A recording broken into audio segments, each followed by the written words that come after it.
Ал енді құрметті астаналықтар, қош келіпсіздер. Енді сіздерді жаңа буын деп қабылдасақ, одан да жаңа буын тағы да келгелі жатыр 25 күні. Сіздердің енді біріншіден келгендеріңізге мында бір рахмет айтамыз, уақыттарыңызды бөліп.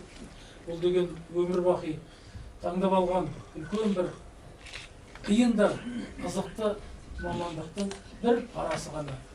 Ол парасы көрермендерге әрдайым кездесіп, көрермендерге біраз кішкене импульс алып бара жатқан кезде сол көрерменнің көзайымына айналу деген жолы ашық емес. Сол себептен еңбектеріңіз жансын, жақсылық болсын.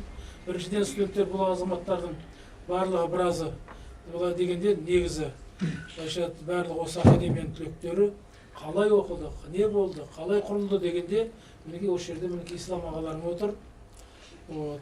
Ислам енді өзі бәрін айтып береді. Бір жағын өзінің шәкірттерімен қалай жұмыс жасағанын айтып береді. Сондықтан да құрметті студенттер, құрметті профессионал әртістер, ал енді сөз сіздерге сұрақ жауап болады, басқа болады, соның барлығын Елордадан Алатауға сәлем атты гастрольдердің ашылуы басталды. Мінекей 2018 жылы 23 және 27 наурыз аралығында Алматы қаласында Қазақконцерт мемлекеттік концерттік ұйымы Астана мюзикл театрының гастрольдері өтеді. Гастрольдік турненің мақсаты еліміздің өнер саласындағы үздік жетістіктерін көрсету. Ал өздеріңізге белгілі, танып отырсыздар, Астана мюзикл театр еліміздегі және орталық Азиядағы тұңғыш мамандандырылған мюзикл театры. Ендеше алғашқы сөз кезегін осы дәл қазіргі сәттегі Астана мюзикл театрының директоры, актер Олжас Ибраев мырзаға бергім келеді.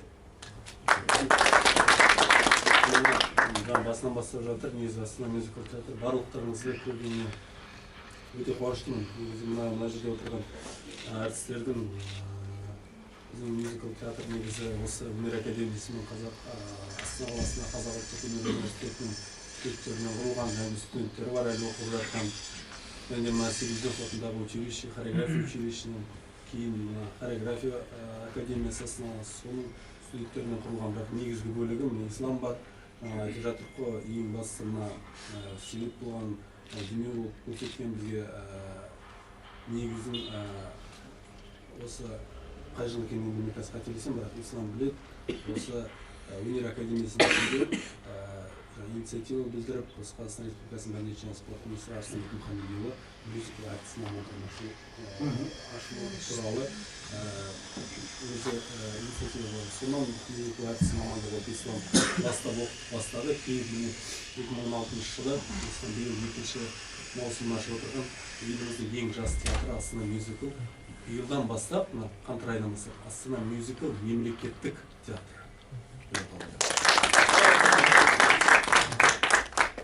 Сондықтан бұл еліміздің ең жас театры.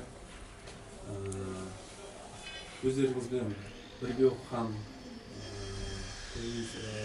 бірнеше курс жоғары оқыған студенттер, әлі де оқып жатырмыз. Нағат Ризабекова, қазір 4-ші курс студенті сіздерге. Сондықтан жетекшісі Қазақстан Республикасының еңбек сіңірген қайраткері Асхат Майыров, режиссер, қазір әуезов театрының директоры. Және мюзикл құрылғанда, бас аяғында болған сол осы жерде отырған әртістермен көп жұмыс істеген, алғашқы мюзикл ойған достар сияқты 20-шы жылдағы хит әндермен құрылған. Бұл өздеріңіздің ұстаздарыңыз, ағайларыңыз ислам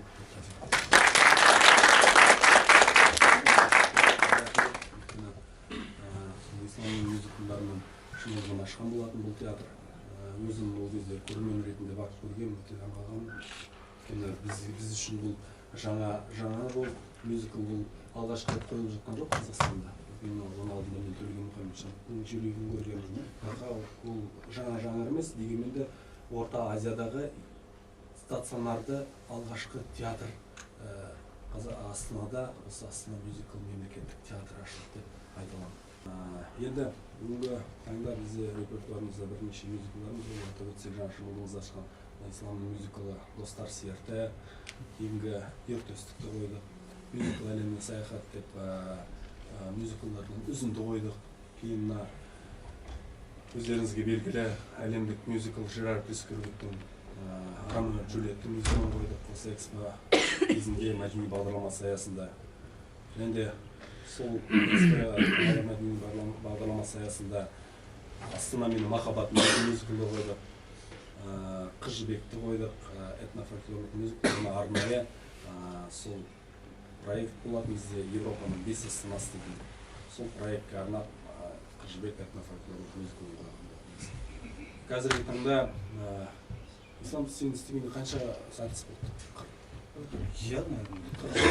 40 болса, қазіргі таңда біз қаңтар айынан бастап уже 70 артист бар.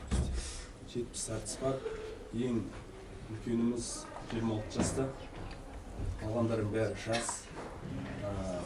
Исламның мюзиклін көргенде де, енді мына Ромео и Джульетті көргенде де көрермендердің бәрінің айтатыны ол жастардың энергетикасы, жастардың динамикасы берілетін. Сол туралы көп айтылады, сондықтан бұл жас театр, әлі болашағы бар театр деп ойлаймын. Сондықтан сіздерге бүгін келіп, осы араларыңызда оқып кеткен осы университеттің түлектері бар, студенттері бар, солар осы қара шаңырақтарына келіп, ең бірінші осы қара шаңырақтың батасын алып кетіп, өздеріңізбен жүздесіп, енді болатын мюзиклға, гастрольдік сапарымызға, болатын мюзиклдарымызға шақырайық деген мақсатпен келіп отырмыз. Таныстыратын, бәріміз бірін-бірімізді танимыз, сырттай көріп жүрміз. Қазір Инстаграм бар, әлеуметтік желі бар, кім қай рөлде, кім не істеп жатыр, білеміз деп ойлаймын. Или танымаймыз ба ешкім? Бәрібір таныстырайық, жақсы. Бірінші отырған ол мюзикл театрымыздың әртісі Берік Атаханов. Берік 2017 жылғы ислам ағайларының түлегі. Осында бізде қазір Ромео и Джульетті мюзиклында Отец Лоренцин ойнайды, кейін Қыз жібекте Шеген ойнайды. Берік Атаханов. Біздің театрымыздың актері және жас режиссері, ертең гастроль кезінде болатын Мұқағали әдеби сазды музыкалық кешті жасаған Аман Құмаров. Асхат Максимовнан бітірді. Кейін біздің Аман Якутсен ойнайды, Ромео и Джульеттіде. Кейін біздің Ромео Саламат Мұқашев. Асхат Максимовнан бітірді 2015 жылы. Ләйла Темірхан. Ләйла бізде актриса болып қызмет және труппа меңгеруші қызметінде. Барлық труппа, барлық актерлер бір жаққа сұранатын болса бізде Ләйла толық енді өздеріңізге белгілі қазіргі Қазақстан эстрадасының жұлдызы, исламның любимчицасы, сабақтан мүлдем қалмаған Жарқынай Шалқарова.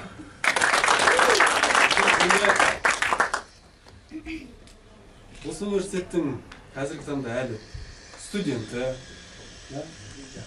Димаш ағайымыздың оқып жатқан Инабат Елизабекова. Енді біздің төлеген атыраудың қаласы игілік. Біздің принц қазіргі таңда өзінің жақсы мен ойла, сен ойла деген әндерімен танылып жүрген әншіміз, әрі біздің актеріміз Алтынбек Сіндет. Сондықтан барлықтарыңызды көргеніне өте қуаныштымын. Енді бұл ешқандай официальный кездесу емес. Сондықтан сіздердің де сұрақтарыңыз болар, біздің де сұрақтарымыз болады сіздерге. Бір-бірімізге сұрақ қойып, жақсы әңгіме үлкен болса мына жерде. Енді мюзиклдің сіздерге енді таныш жаңа болса, мен бұрын өзім Қазақ ұлттық өнер университетінің түлегімін, 2015 жылы бітірдім. Менің де ұстазым осы қара шаңырақта сабақ берген, осы қара шаңырақта білім алған Қазақстан Республикасының халық әртісі Гүлжан Аспетова. Ол кісі айтып отыратын мюзиклдің бұл жұртқа мүлдем таныс емес жанр емес, бірақ енді бізде Астанада Қазақ ұлттық өнер университетінде биылдан бастап, мен биыл посвящениеге барғам. уже 2 жыл мюзикл театр Астанада болғасын ба, әйтеуір мюзикл драма театрының артистерінде мюзикл ойнап жүр. Уже ән кезінде баяғыда драмадан ән сұрама деп айтатын еді ғой. Қазір уже бәрі драмасы болсын, муз драмасы болсын, мюзикл болсын, қуыршақ болсын, бәрі қазір ән айтып мюзикл ойға тырысып жүр. Осыдан кейін 23 күні, 24 күні біз Жерар Пескеловтың Ромео Джульеттасын ойнаймыз, 2 күн 2 құрамда ойнаймыз. Келесі 25 күні Ислам сахналаған достар сертін қоямыз. 26 күні сағат 3-те Мұқағали әдеби сазды музыкалық кеш болса, кешкі сағат 7-де Қыз жібекті қоямыз этнофольклорлық мюзиклымызды. Және 27 күні Сахнагер ұлттық театр сыйлығынан кейін сағат 4-те болады, біз кешкі сағат 7-де Ромео Джульетта мюзиклымен Алматыдағы гастролімізді аяқтаймыз. Бұйырса. Сонан 31 күні Шымкент қаласында Қыз жібекті апарамыз. Кейін 9-10 сәуір күндері Атырау қаласында Қыз жібекті аяқтаймыз. Солай өзімізді мюзикл театрын ауыл аймақтарға таныстырамыз. Бұған дейін біз гастрольдік сапармен Еуропаға барып келдік. Еуропаның 5 астанасында істейтін проект болған бізде. Сол рухани жаңғыру бағдарламасы аясында Еуропаның Париж қаласында болдық, Канн қаласында болдық, Брюссельде болдық, Венада болдық, Москвадан кейін сол Астанамен бітірген болатынбыз. Сондықтан жақсы еуропалықтардың қошеметіне, сипатына бөлендік деп ойлаймын. Өйткені қазір осы жерде отырған енді бірінші курс сияқты да? Бірінші курс магистранттар бар. Айтатыным, біз ана шетелдік дүниелерге көп еліктейміз, алда бар, интернеттен қараймыз, неше түрлі нәрселерді көрсеткіміз келеді. Абстрактты нәрселерді, новый нәрселерді. Ол да дұрыс шығар, бірақ менің байқағаным шетелге біздің өзіміздің әдеп-ғұрпымыз, өзіміздің құндылықтарымыз, дәстүріміз, Қыз жібегіміз, қозы көрпешіміз, ер төстігіміз сол қызық екен. Оған біз толық сеніммен айта аламыз. Өйткені келген еуропалықтардың бәрі біздің костюмдерімізбен мұны тірі сүйемелдеумен болды. Астана саз этнофольклорлық мюзиклді сүйемелдеп отырған 10 адам. Солардың домбырасын, солардың обыздарын, қыз жігіттердің, артистердің барлық костюмдеріне дейін соған қызығып қарады. Менің ойымша біз соны насихаттауымыз керек, соны көрсетуіміз керек ештеңе болашақта. Болашақтан қазір бізде тағы бір әлемдік мюзикл Нотр-Дам де Париге қаражат бөлініп отыр. Ола бұйырса биыл осы жаздан бастап кетеміз жұмысты. Күзде сахналаймыз деген ойдамыз. Күздің басында. Енді келесі тағы бір қуанышты жаңалық қазақ театры үшін, қазақ тарихы үшін, театр тарихы үшін. Өйткені біз Астана мюзикл театры биыл өздеріңіз білесіздер, кино әлемінде Каннский фестиваль болса, ал театр әлемінде Авиньон фестивалі бар, Эдинбург фестивальдері бар. Соның ішінде Авиньоны мықтырақ болып саналады. Сол Авиньон фестиваліне алғашқы жолдама алған театрлардың бірі біз боламыз.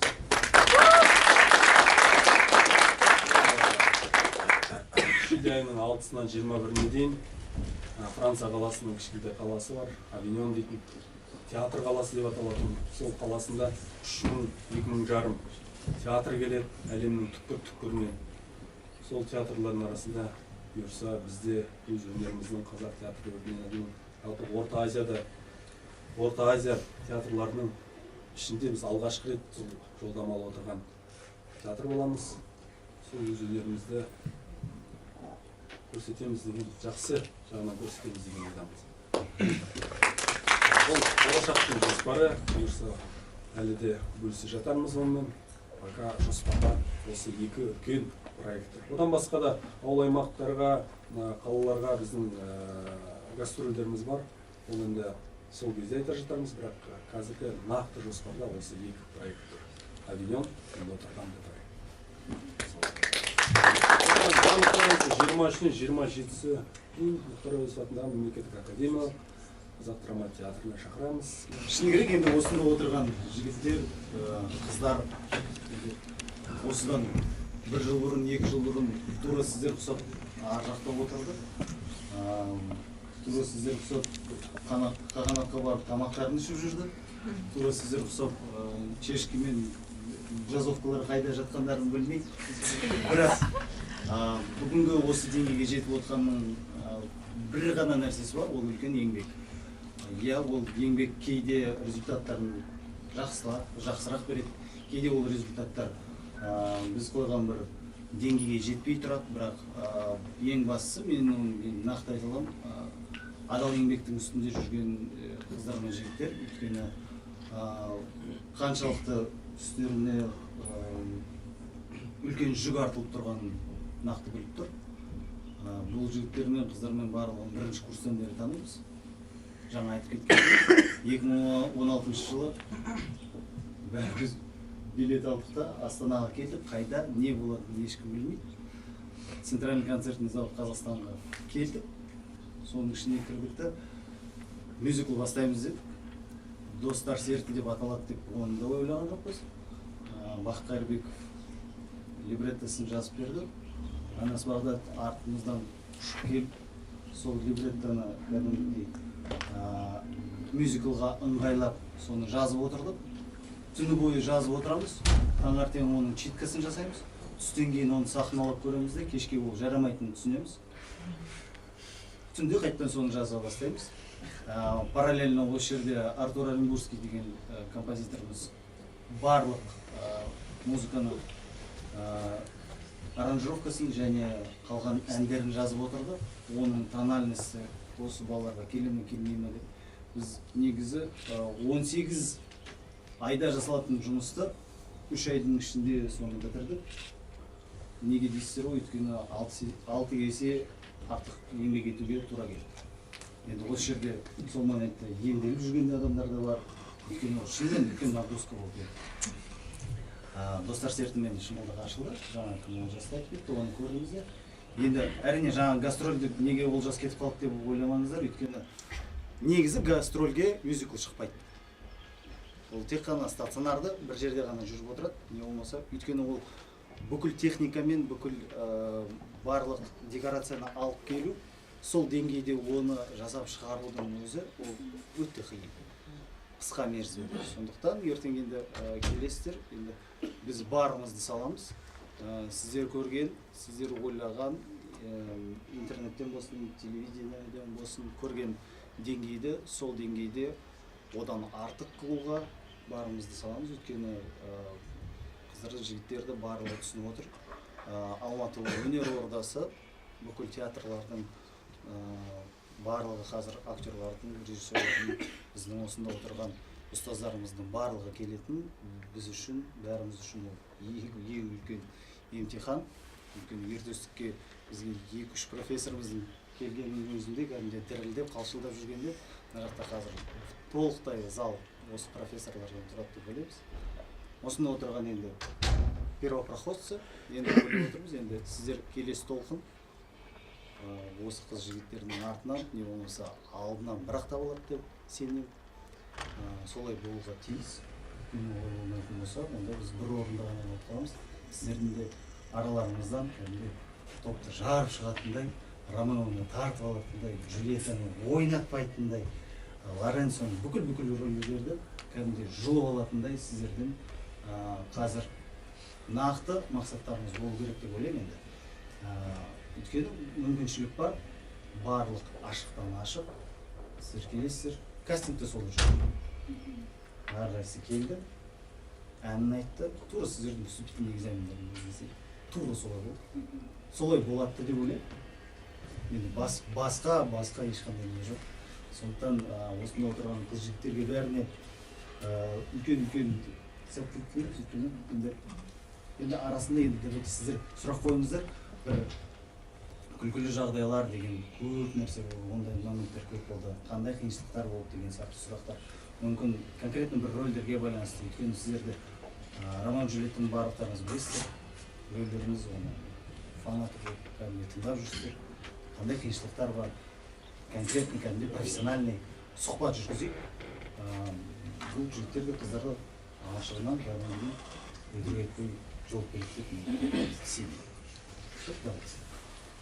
Сұрақтарыңыз болса, мысалға кастинг болған шығар араларыңызда, мысалға нау рөл деген сияқты. Достар серт туралы айтып бересіз.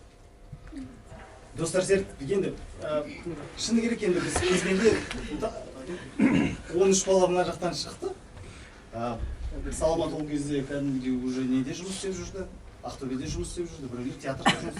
Осы ашылады дегенде біздің академияның оқып жүрген студенттерімен оның алдында 1-2 жыл бұрын бітіріп кеткен балалардың барлығы соны естиді, барлығы Астанаға келеді. Оның барлығын жинап алдық. Достар серті бола ма, жоқ па, оның атын да білмейміз, қандай музыка болатынын білмейміз. Тек бар білетініміз ол 60-70 жылдардағы Дос Мұқасанның әндерінің арасында 3-4 әні болады, соны қосамыз деп болды. Ол қандай ария болады, қандай не болады. Айтып отырмыз ғой, күні. Сосын көрдік, 3-4 адамнан көрдік. Сосын бізге нақты мақсат солай, задача солай қойылды. Тек қана бір-ақ составпен шығамыз. Өйткені бұл театрда спектакль жүре ме, театр әлі ашыла ма, жоқ па. Бізде де мақсат бөлек қой, бізде әйтеуір біз ана үлкен сахнаға, Қазақстанның ең мықты сахнасына әйтеуір шығу біздікі. Добрались, учебный театрдан кейін ана сахнаға шығу біздің мақсатымыз. Бәріміз. Енді сол идея барлығымыз кәдімгі жабылып отырып, ар жақта Бақыт Гафурович Қайырбеков бар, Оренбургский, анасы Бағдат. Ол осы идеяны, сценарийді, либреттен жазған адамдар. Сосын осы авторлар бәріміз ойымызды бір жаққа салып, мына жерде бүйтсек қайтеді, мына таманы сынбайсыз, мына жерде былай жасап, мына жерде мынандай переход болса, соны барлығымыз кәдімгі жабылып отырып, түн демей, сөйтіп жабылып жұмыс істейді. Бұл толықтай осы жұмыс қой.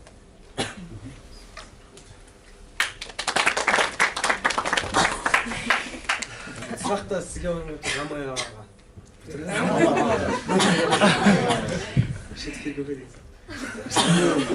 Мен бізге негізі Ислам ағай күніге айтады, сіздердің ойнайтындарыңызды достар сіздердің Құдайдың күттігін естейміз бәрін. Бірақ мендегі сұрақ, сіздің Ромеоңыз қандай өзіңіздің?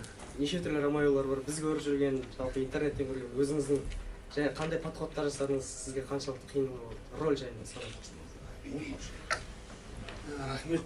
Енді әр рөл қиын болады ғой, шыны керек маған да Ромео оңай болған жоқ. Оңай да емес, әлі күнге дейін неше рет ойнасақ та. Менің Ромеом енді былай деп айтпай ақ қояйын, оны келіп өздеріңіз баға бере жатарсыздар. Барынша ерекшелендіруге,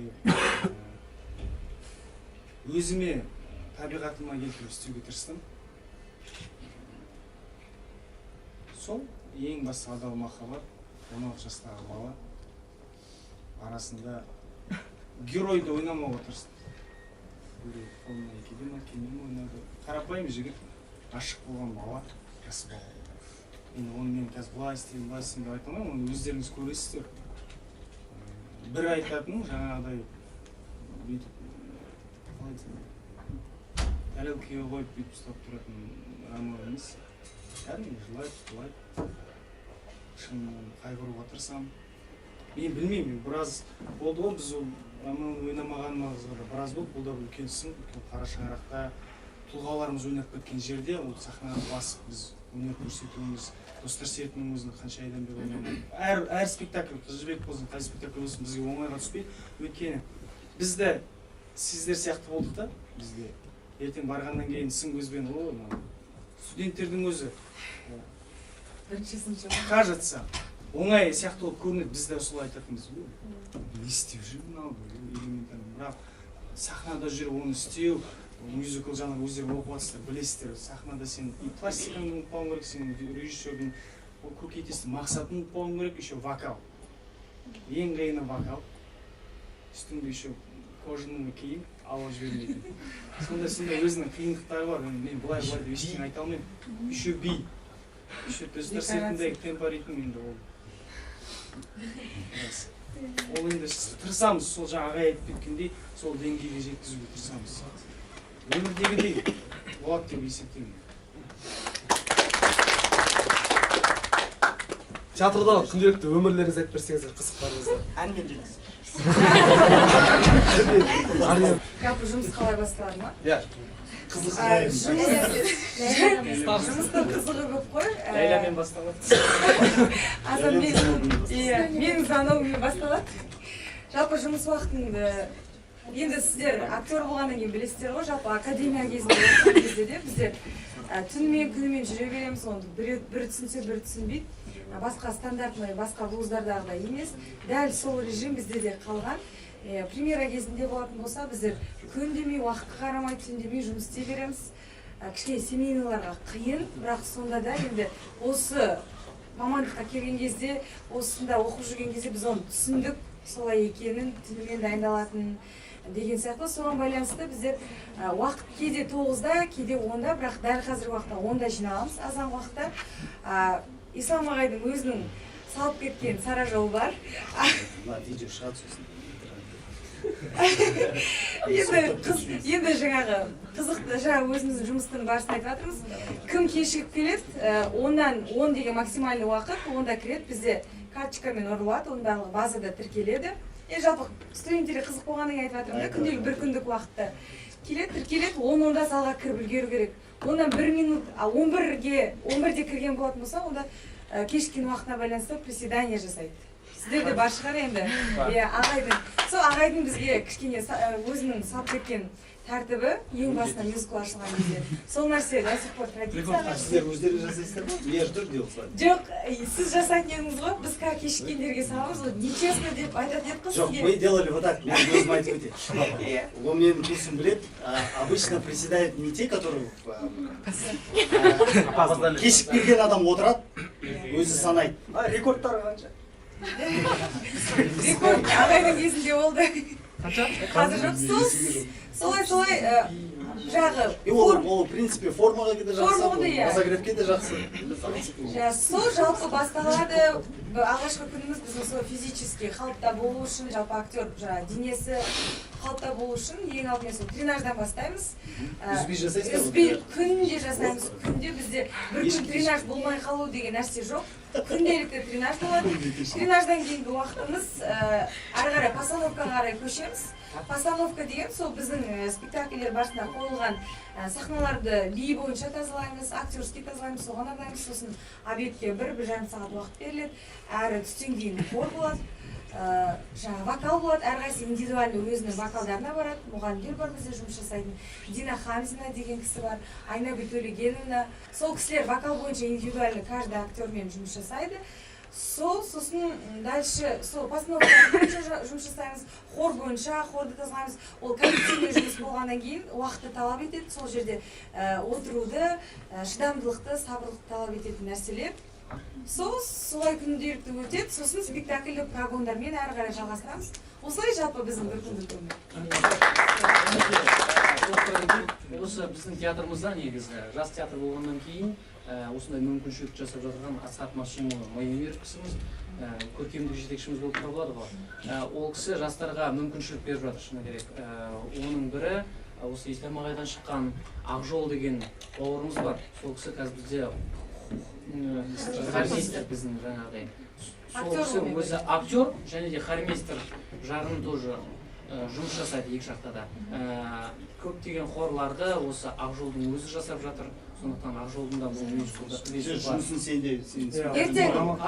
Біз екеуміз қойған 26 күні күндіз сағат 3-те Жырлайды жүрек атты Мұқағали атамыздың поэзияларының әндерінен құралған композициялық поэтикалық кеш болды. Оны құраған Аман.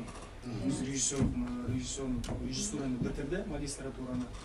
Өзі барлығын жасап, Ақжол екеуінің еңбегі келіңіз деп көріңіздер. Ақжолына музыкалық жағынан барлығын өңдеген хорлардың Ақжол екеуміз отырып сөйлестік, жақсы біледі ғой. Ән таңдадық бірге, соның барлығын Ақжол кішкентай сроктың ішінде жасап шықты. Ақжолдың қабілеті бар, соны міндетті түрде айтып кетуіміз керек деймін. Және де осы сәтті пайдаланып отырып, мен өзім осында Алматы қаласында Ғабит Мүсірепов театрында жұмыс жасап жүрген жерімнен осы жердегі бір кісі бір сахнадан кейін, спектакльден кейін сырт жаққа шығарып алып, что ты делаешь тут деп мені Алматы Астанаға алып барған осы жерде бір адамға өзім алғысым айтқым келіп отыр. Ол осы жердегі себепші Ислам ағай болатын. қазір Астана қаласында жұмыс жасап жатырмыз. Себепкер ол кісі. Сондықтан сізге рахмет. Мен актер нужен. Жұмыс жасап жатырмыз. Сол біз өз басқа жақтан сырттан іздемей өз арамызда жасауға тырысып жатырмыз да. Режиссердің негізгі бірінші мамандығы актер ғой, магистратура режиссураны бітірді. Кімде основной жұмысы актер Ақжолдың, бірақ ол қосымша өзі хорлар жасайды, өте жақсы дүние жасаған, келіп көресіздер ғой енді. Сол біз сырттан емес, өз арамызда ішімізде актерлар осылай еңбек етіп, өзінің способностьына қарай осылай дүниелер жасап жатырмыз. Ол біздің әртістер шама келгенше жан-жақты. Біреулер дубляжда, оның және де біреулер эстрадада, жарқын айтып көріп отырсыздар. Ол тем более әртіс болғаннан кейін барлық жақты Шектеу жоқ. Сондықтан шектеу жоқ. Будущем Алла қаласа, Құдай қаласа сіздермен әріптес болып жатсақ біз қуаныштымыз. Себебі сіздердің алдыңғы толқындарыңыз міне Берік бар, Рақынай бар, көптеген балалар біздермен бірге, Исаға өзі куә. Оның ішінде сондықтан сіздер де келіп жатсаңыздар, біздің академиядан келіп жатса, біз өте-өте қуанамыз. Әзірге біздің жағдайымыз осылай, біздің бағаларымыз өздеріңіз келіп берерсіздер дейміз. Сондықтан сізге үлкен рахмет. Астанада мысалға халық театрға қалай қарайды, қалай қабылдайды, көрермендер көп келеді ме театрға, қызығады ма? Достар сертін 3 рет ойнадық. Оны сіз 3,5-ды 3-ге көбейтіңіздер. Ол 9 мың болады. Ол принципе енді ауыз театрға 10 рет, 15 рет ойнаған спектакльмен тең болады. Қалай кішкентай, әлі көрермен. Соның өзінде де халық жиналады. Сені кішігірім енді Ромео Джульетта жазды. өзіміздің Вот бір жарым ай болды, соны осы сәтте айта кеткен дұрыс деп ойлаймын да. Бір жарым ай бойы қойдық. Басында кішкене көрермен жинау шынымен де қиынға соқты, өйткені біреу түсінбейді, біреу қалай өзі экспоның кезінде де жаңағы көрсететін нәрселер көп болды, спектакльдер көп болды деген сияқты. Ортасына қарай анау барған адам рекламировать етеді ғой. Осындай көрген бір-бірінен естіп осылай көрермен жинау жақсы болды. Соңына қарай аншлаг болды. Билетті таппай жатырдық кәдімгідей.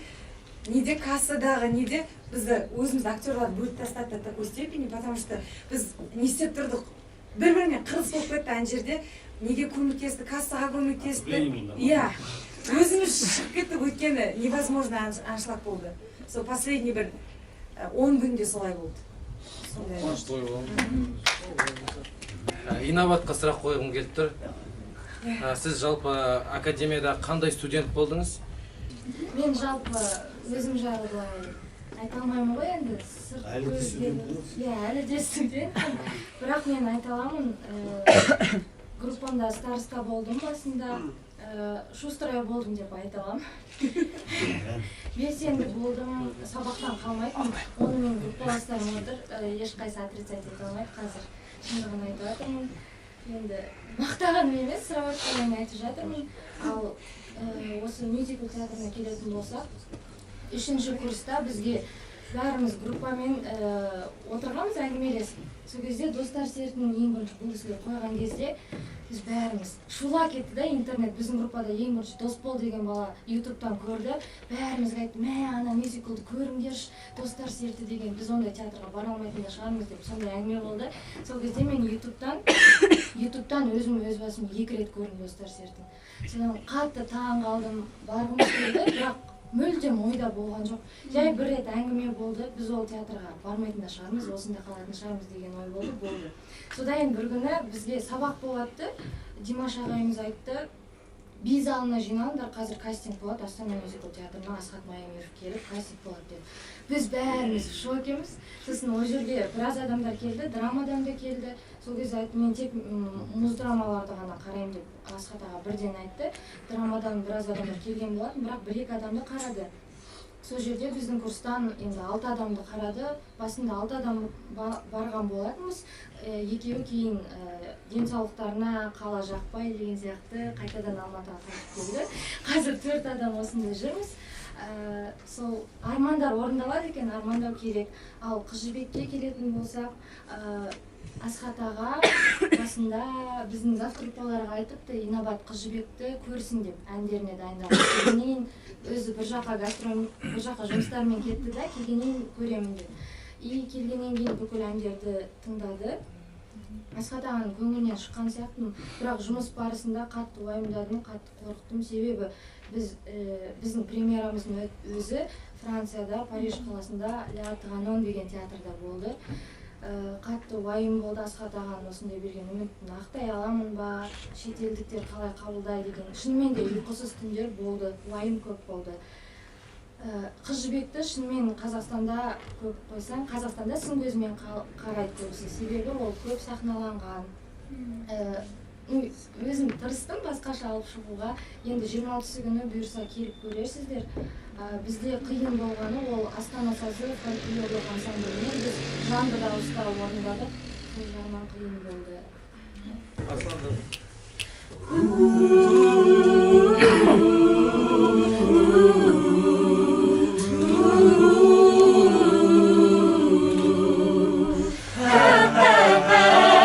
Жасатанды демесің сүйем десең, табынатын тәңірім ием десең, адам болып күн кешу қиын маған, арқа тұтып өзіңе сүйем десең. Қазақстан ой баяқтығым-ай, сенің шолпан жай, өзіңде өмір сүрген қандай бақыт, білмейтін махаббатым арманым-ай.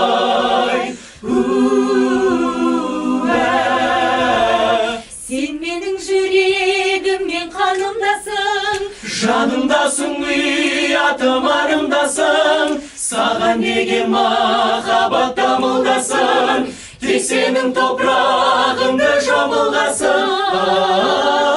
Қазақстан ой баяқтығым-ай, сенің шолпан жайылдай өмір сүрген қандай бақыт, білмейтін махаббатым арманым-ай.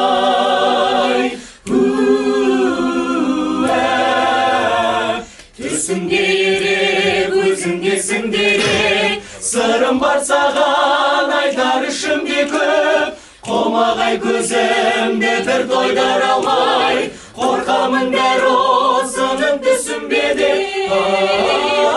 Қазақстан ой баяқтығым-ай, Қазақстан шолпан жайылдай өмір сүрген қандай бақыт, білмейтін махаббатым арманым-ай.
көп рахмет, рұқсат етсеңіздер, біздер жүрейік сіздермен кездескенде шынымен қуаныштымыз. Осы оқып кеткен өнер қабырғасында өзіміздің ұстаздарымыз көп. Өте қуаныштымыз. Шын жүректен сіздерге сәттілік тілейміз. Ағайларыңызды ренжітпеңіздер. Қалып жатқан ағайды ренжітпеңіздер. Сіздерге де өстіп айтқан кезде сіздер жұмыс көрсетіңіздер. Действительно оқу керек екен. Уақыттарыңызды босқа жібермеңіздер. Алатын нәрсені ұстаздардан алу керек. Өз кезінде бәрі алдыңнан шығып келе береді. Тілің таза емес болса, ертең сол үшін таяқ жейсің. Вокалың дұрыс емес болса, ол үшін бәрі өз кезінде істеу керек. Сондықтан сіздерге шын жан ашып айтамын. Уақыттарыңызды босқа жібермеңіздер. Алтын уақыт бұл.